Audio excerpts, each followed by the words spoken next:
Another man that is talked about a lot, we've talked extensively about him, Deontay Wilder, ranked, I believe, number 3 by the WBC. Your thoughts? Deontay Wilder has an undefeated record. He's got all knockouts. I'll bet he's been in with second tier fighters. You've got to respect him because he's knocked them out. Clean. He's clean, and he's done what you're supposed to do to lesser fighters. So he's knocked all these guys out. So you have to respect him. You have to show respect for him. They say he's only got this, and he's only got that. He's only got a right hand. That right hand, that right hand can take him a long way. It can go to the bank with him. So I respect him. Yeah, he's a lethal threat until somebody does otherwise to prove him wrong. I think he's a lethal threat. I think that he would be a good fight for the winner of the series. What I would like to see, though, I would like to see, Areola versus DeVerne and Klitschko versus Wilder, and the winner of each gets the winner of the other one. Sort of like Razor Ruddock versus Lennox Lewis and Holyfield versus Bo. The winner of each was supposed to fight, but Bo never wanted to fight with Lennox. So let's do the same thing here.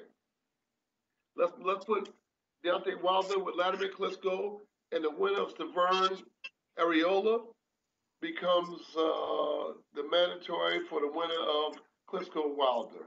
That would be exciting. Wilder's yet to fought anybody in the top 10. In fact, anybody in the top 20. Well, how does he get a number 3 ranking in the world? You get because of knockouts. Knockouts is what put him there.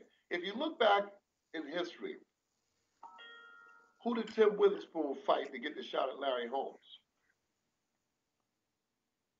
Tim Witherspoon fought his most serious fights right after Larry Holmes. Right after Larry Holmes, every time he came in, he was in with a top contender. I think he fought Larry Holmes with 14, maybe 15 fights. He fought a seasoned Larry Holmes.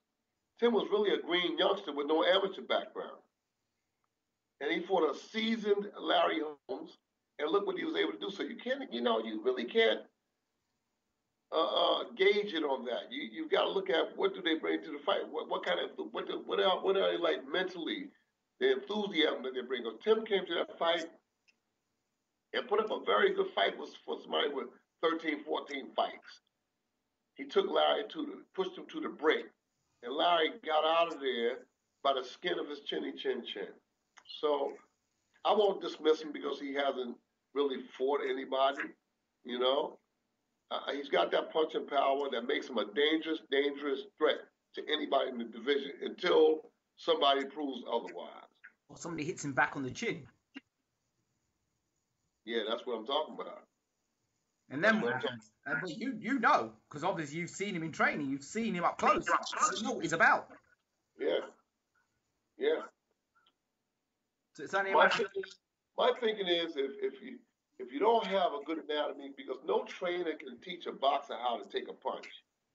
Either they can take a punch with the birth package, what God gave them, or they can't.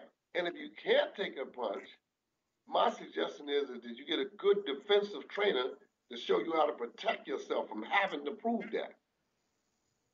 You got to seek out the trainer that can teach you defense. You got different kinds of doctors and you got different kinds of trainers. The trainers now try to cover every base, but that's not the fact. The fact is that some trainers are good at some things where they might not be as good at other things. If you got a guy with a fragile state, you got to teach him that defense to keep him from being knocked out. Because God giveth and God taketh away. I don't care what kind of training you got. Nobody can teach you how to act when you get hit on the chin.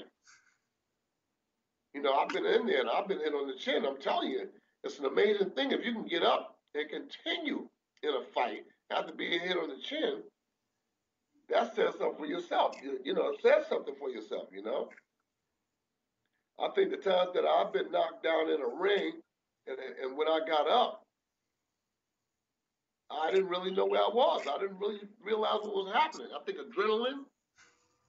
I I really didn't remember. I just got up and wasn't really hurt, but just uncoordinated. My limbs and stuff wasn't responding the way I would like to for them to, you know. But for you to get up in itself is some kind of thing to do. Absolutely. Absolutely. Absolutely. So I guess Deontay Wilder will wait, I think, for his shot at the world title, right? Oh yeah, he's right there now. He's right there. He'll get a shot. He'll get a shot. I'm anxious to see it. I hope I can see it in 2014.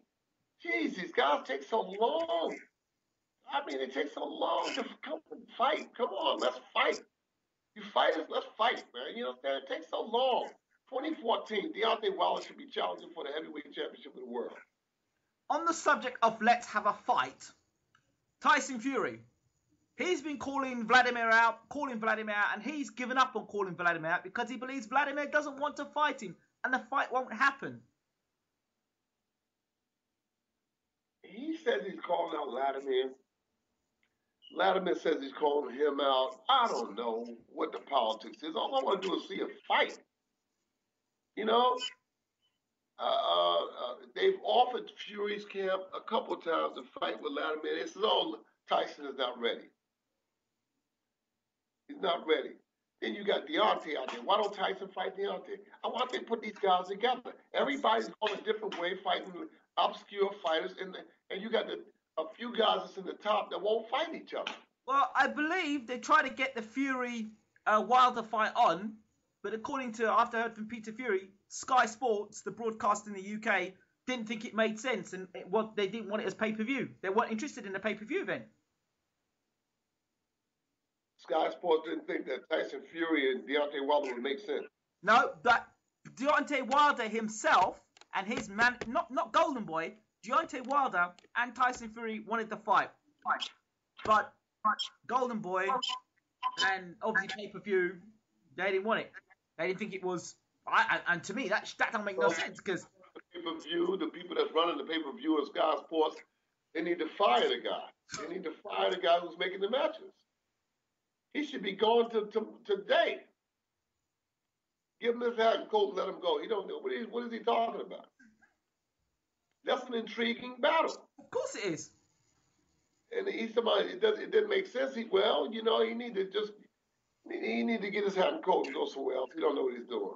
It would be an explosive fight. Both guys like to talk. Both guys are big. Somebody's going to fall over. Somebody's going to fall over. Somebody's going to fall in that fight. And that's what heavyweight fights are made of. I love that fight. I love the chemistry of that fight. Of course, I think it'd be a great fight. Oh, yeah. No doubt about it. Who would you sway to in the fight? And what do both guys bring to the table? Wow. That's Deontay Wilder, like I said, what I've seen in him is that he likes what he's doing. Yeah. He has the courage, and he's got a big right hand to back it up. Right. You know? He's got a big right hand to back it up. That's what I'm looking forward to that. But Tyson Fury believes in himself. He's a comer. He's going to take chances. That's what I like about Fury. He takes chances. He makes the fight exciting because he takes chances. So, like I said, the chemistry is good.